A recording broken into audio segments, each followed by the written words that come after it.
factor of final.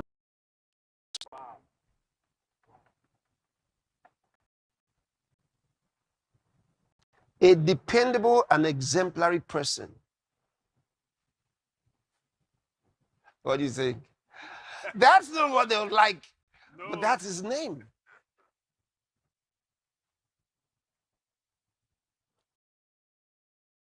Is everyone good at this? You can give it a try.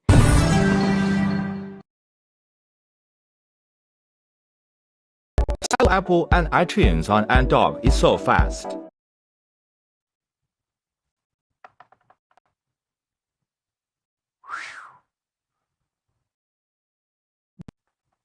Exemplary.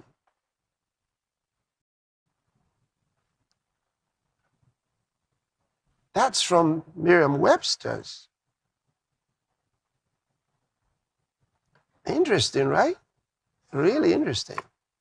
So he bombs the place and everyone goes quiet because that's not what they expected. He's supposed to get in the fight.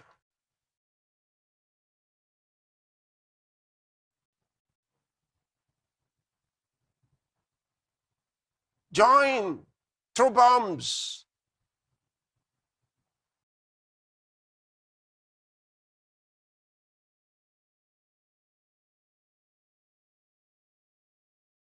And then the other side throws bombs.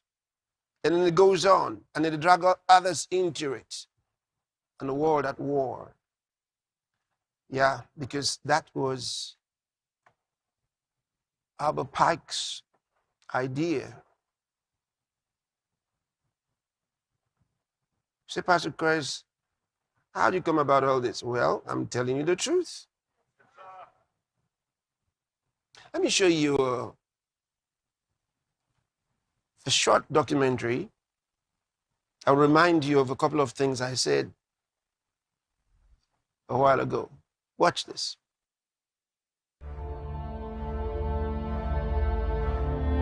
This decision is by the decree of the Watchers, and the sentence by the word of the Holy Ones, in order that the living may know that the Most High rules in the kingdom of men, gives it to whomever he will, and sets over it the lowest of men.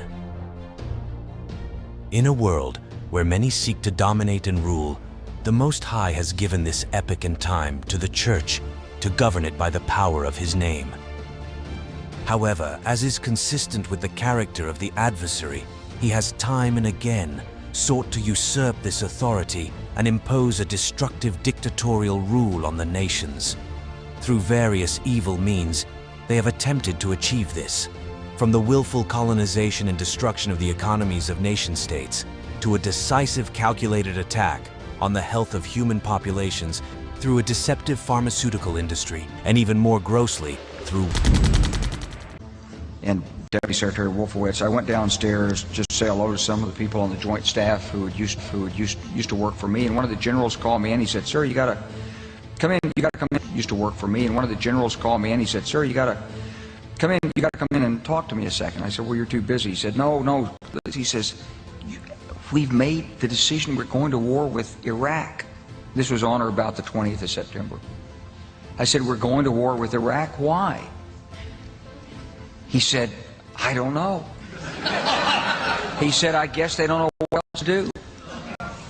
So I said, "Well, did they find some information connecting Saddam to Al-Qaeda?" He said, No. He says, "There's nothing new that way. They've just made a decision to go to war with Iraq." He said, "I guess it's like we don't know what to do about terrorists, but we've got a good military and we can take down. I guess all you have is a hammer. Every problem has to look like a nail."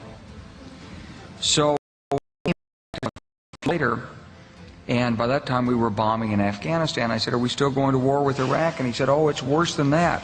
He said, he reached over on his desk, he picked up a piece of paper. He said, I just got this down from upstairs, meaning the Secretary of Defense's office today. And he said, "This is a memo that describes how we're going to take out 7 countries in 5 years, starting with Iraq and then Syria, Lebanon, Libya, Somalia, Sudan, and finishing off Iran." With these past wars firmly etched in human history, the grand goal is the fulfillment of Albert Pike's dream to foment a third world war at all costs for the installation of a new world